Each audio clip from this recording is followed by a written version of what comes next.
ayan guys, for today's video, i-open lang natin ang settings ng ating mobile phone or ng ating Tecno phone. So, open lang natin.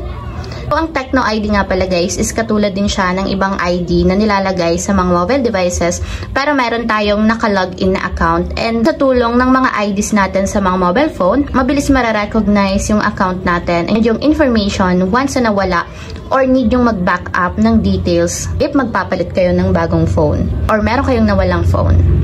So, gagawin lang natin guys, pagka-open itong settings, tap lang natin dito yung Login Tecno ID. So, tap lang natin.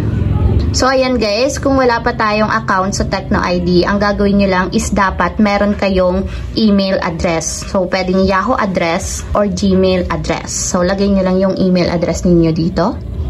So, dapat accessible guys yung email address na ilalagay ninyo para ma-verify natin yung OTP code na isasend Tecno dun sa ating email address. So, lagay nyo lang yung email ad.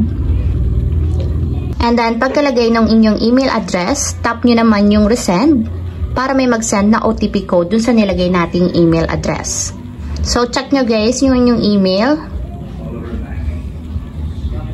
So, lagay nyo lang guys yung OTP code dito. So, once na check nyo na yung email, dun nyo makikita yung OTP code. So, ayan guys, after nyo mailagay yung inyong email address and then yung OTP code, so, tap na natin dito guys yung login or register. So, dapat pala guys, meron siyang checkmark dito sa I have read and agreed to the Tecno ID user agreement and privacy policy. So, lagyan nyo ng checkmark. And then, kapag okay na, tap natin dito yung login or register. So, ayan guys, kung makikita nyo, meron na tayo agad account sa Tecno ID. So, pwede nyo palitan guys yung mga information dito para maging accurate yung account natin sa ating personal information.